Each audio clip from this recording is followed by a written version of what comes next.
का श्रोताओं, आपका माई का मंत्र तालाब के चैनल में हार्दिक स्वागत है। हमारे सनातन धर्म में अनेक कथाएं पर्व आते हैं, तो उसी संदर्भ में भाद्रपद मास के शुक्ल पक्ष की पंचमी को ऋषि पंचमी का पर्व आता है। हम सभी ऋषियों की संतानें हैं। भारद्वाज, जमदग्नि, गौतम, कश्यप, वशिष्ठ, अत्रि, विश्वामित्र इति सप्त ऋषि है। ये हमारे 7 ऋषि हैं। हम इनकी संतानें हैं। तो हमारा साहित्य ये बताता है, हमारा कल्चर ये बताता है, हमारी संस्कृति बताती है कि हमें अपने बुजुर्गों का सम्मान करना चाहिए, उनकी स्मृति करनी चाहिए, उनके दिन को मनाना चाहिए। तो ये जो ऋषि पंचमी है, इसी संदर्भ में है। प्रत्येक वर्ष में एक बार आती है, जो कि भाद्रपद मास के शुक्ल पक्ष की पंचमी तिथि को आती है। इसका संबंध विशेषता स्त्रियों से है। हमारे धर्म में ये बात बड़ी निश्चित की है कि स्त्रियां जब 10 सावला होती हैं तो वो एकांतवास करती हैं। उनका समय 4 दिन या 7 दिन होता है।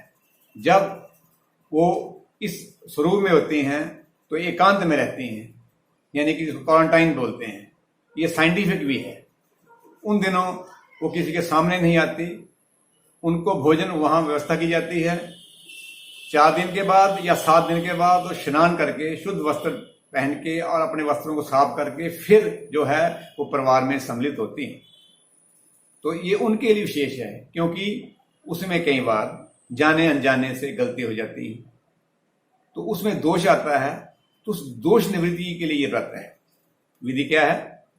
तो इस ऋषि पंचमी के दिन स्त्रियां प्रातः ब्रह्म मुहूर्त में उठकर स्नान कर स्वच्छ वस्त्र पहन के मंडप सजाती हैं, उसमें कलश स्थापित करती हैं और सप्त ऋषियों का वहां चिन्ह बनाते हैं अष्टदल में। उनकी गंध, पुष्प, सुगंधित धूप, फलों, नारियल, सुपारी, यज्ञोपवीत और सुंदर वस्त्र से उनकी पूजा की जाती है, उनका ध्यान की जाता है। तो ऐसा करने से उनके जो पाप हैं, जाने अनजाने से रयो निवृत्ति के समय उनसे गलती हो, उससे छुटकारा होता है। इसके बारे में कई पौराणिक कथाएं हैं।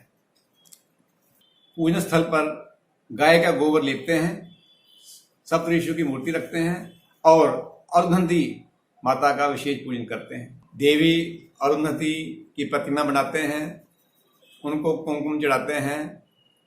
विद्वान ब्राह्मणों को बुलाकर विधिवत सप्त ऋषियों की पूजा की जाती है, उनको दान दिया जाता है। इस प्रकार इस दिन ऋषि पंचमी को मनाया जाता है। इसमें सप्त ऋषियों व देवी अरुंधति की पूजा मध्याह्न काल में की जाती है।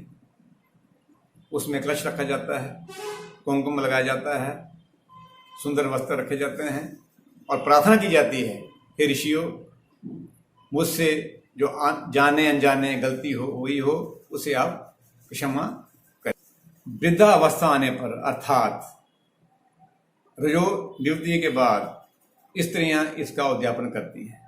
उद्यापन की विधि यह है कि सप्त ऋषियों की पीतल की मूर्तियां बनाई जाती हैं, उनको अलग अलग पूजा जाता है, ब्राह्मण बुलाकर उनकी से पूजन अर्चना की जाती है, उनको दान दी जाता है और भोजन कराया जाता है और उनसे आशीर्वाद मांगा जाता है।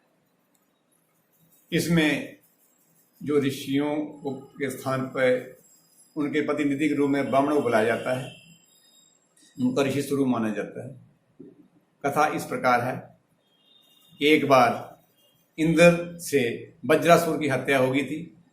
उन्हें ब्रह्म शाप लगा और उन्होंने ब्रह्मा जी से पूछा कि मुझे इस शाप से कैसे निवृत्ति होगी।